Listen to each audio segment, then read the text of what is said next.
We can still get some wintry weather this time of year. There's a storm system that's currently moving through the plains and parts of the Midwest, set to move through the Ohio Valley and the Mid-Atlantic over the next 48 hours or so. It's kind of a fast mover, and this is what it looks like right now. You're seeing a lot of different colors on here, which is what you start to see a little bit more often this time of year. You know, we get a little bit closer to the spring season and warm air enters the picture.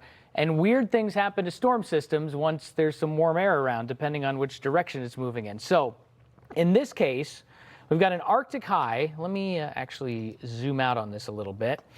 We've got an Arctic high that's sitting right up here, right over the eastern Great Lakes. Kind of a broad area of high pressure, we'll call it that. It's spinning clockwise, and there's a lot of cold air along with it. Obviously, it's an Arctic high. So this clockwise spin like this is pumping a lot of cold air into the north side of this system. It's not as crazy Arctic, brutal cold like the one that we had back in, was it January? Maybe early February, I can't remember, but it was more like in the heart of winter. It's a little bit of a different situation this time of year. But the other aspect to this is there's, now this time of year, we've got the door opened to all the moisture and warmth from the Gulf of America. So you have this clash of air masses, and it creates a bunch of mixed precipitation. There's a reason for that. When the cold air comes down from the north and it meets the warm air, what ends up happening is, let's say this is the cold air, this is the warm air. So when they meet, the warm air, based on science and dynamics, will go on top of the cold air. It rides up on top of it like this. And that's the unique situation that leads to mixed precipitation. It can, happen in the winter, it can happen in the spring, it can happen in the fall. But this is just a classic, we call it an overrunning setup. Warm air riding on top of cold air. So in the atmosphere, vertically, you've got cold air that's way up at the top at the cloud base, where you've got snow that's initially falling out. Then it falls through a warm layer where it will melt. And then down at the surface, we've got the temperatures around freezing. So depending on how cold it is exactly at the surface, if you're actually below freezing, those melted now water droplets, they're super cooled. They're just looking for something to hit that's below freezing so it can turn into ice, right? So that's why it's so important what the temperature is at the surface.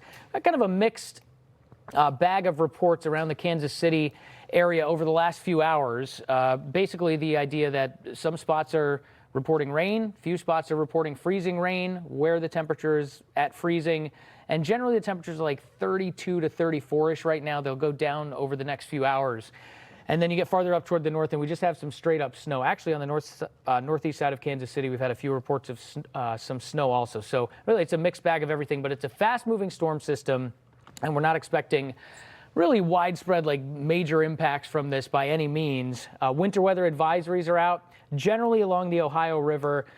This one, I think, is where the most significant of the impacts are going to be. It's a less populated area, but it's the high terrain up in eastern West Virginia and across the border here over into parts of Virginia, too, where it's a lot easier for the temperature to get cooler down at the surface with the terrain. So, remember, you got the melted water particles that are looking for something below freezing to create some ice on the ground. It's a lot easier for that to happen where you've got some terrain around. So something to be aware of if you live in that area. I think this really puts it into perspective. This is the risk of weather impacts. We figured out the A means in Aussie. AWWS. Which is not this. I think it is. Sam said it is. It is not. Are you sure? I'm 100% sure. All right, forget that idea. General idea is that it's a generalized forecast for how bad the winter impacts are going to be. It takes in a lot of different things into effect. How much snow is there going to be? How much ice is there going to be? Could there be wind involved? Et cetera, et cetera. And the bottom line, we could get into the semantics of it, but the highest impacts from the storm are going to be in the Appalachians, basically, up into parts of Pennsylvania, West Virginia, Western Maryland. That's where we could see the most significant icing. So here's the future track on this. And yes, by the way, this is the storm that we were talking about a lot last week. There was a lot of hype about it. People were saying this could be another big winter storm. I'll show you the way that we were messaging that coming up in just a sec, but let me show you this first. This is how it's going to pan out. We've got a pretty clear view of this now because it's basically in progress and we're only forecasting the next 48 hours. Yeah, it sets up like this. You got some snow on the north end, some mixed precip in the middle, and a bunch of rain down toward the south. It's not a massive area of precipitation like some models were showing last week. Some models were showing a much more expansive storm. This is a fast mover. Look at the temperatures too. It's not like we have mega cold air around, like teens for temperatures. Wind chills aren't going to be too bad either. So this is going to be kind of a heavy wet snow mixing with some freezing rain where all that wintry precip is going to be. Then you get farther down toward the south, Tennessee Valley, parts of the mid-Mississippi Valley. This is basically an all-rain event, and we'll start to see that theme become a lot more frequent because we're in that season right now. Now, the mid-Atlantic is also going to take a hit from this storm. We talked about the chance for some icing. There will be some snow as well up into parts of New England, but mainly up in the terrain, so north of Massachusetts, and that'll be through the day on Tuesday. We'll have more on that coming up in just a little bit. In the meantime, here's how much snow we're forecasting. I mean, I don't think it's unfair to call that not a big deal, especially after what we've been through at points this winter. Cincinnati, some of the forecast models are honing in on maybe a spot here where there could be a little bit more snow than others. So I think at the most, probably about 2 inches of snow is about the worst you'll see. And keep in mind the temperatures are not too terrible, so it's going to be tough for it to stick initially. But a decent swath of about 1 inch of snow or so. Uh-oh, I did it again. Go back. Hey, go back, go back. That's my cool radar segment I have coming up later in the show. Hang tight for that if you're a weather geek. You're going to love it.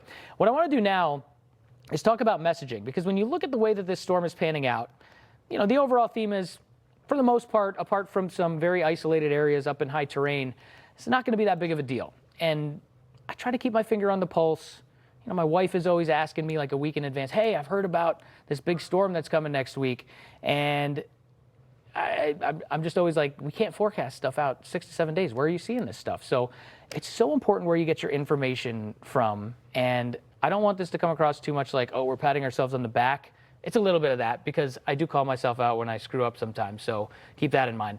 But it's so important to hone in on where you're going to get your messaging about weather forecasts, okay?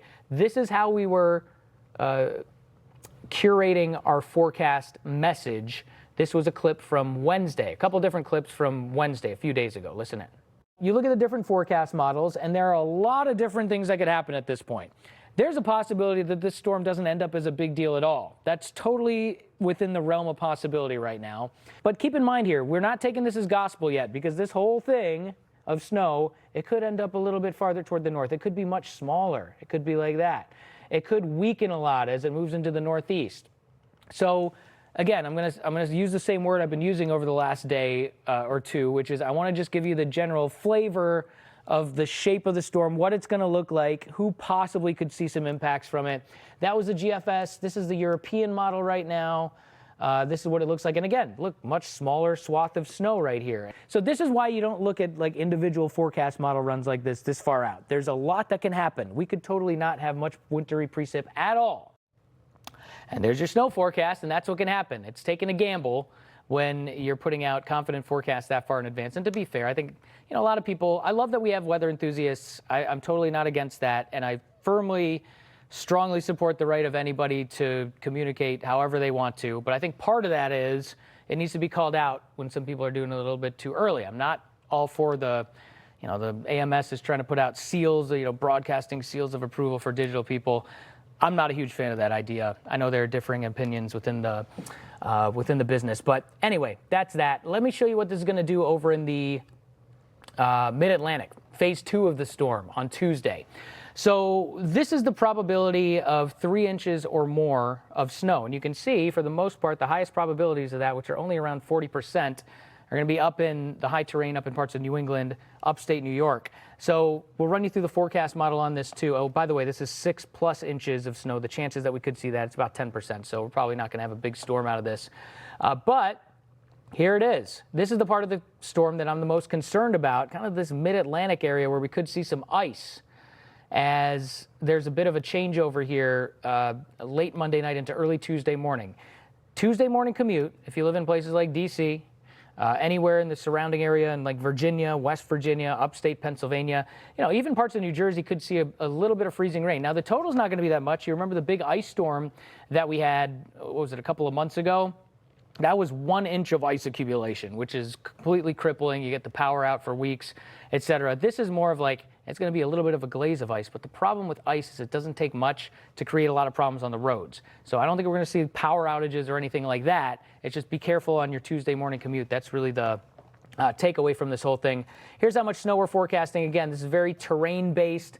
So high terrain could see 1 to 3 inches. Lower terrain, less than that. Again, no big deal.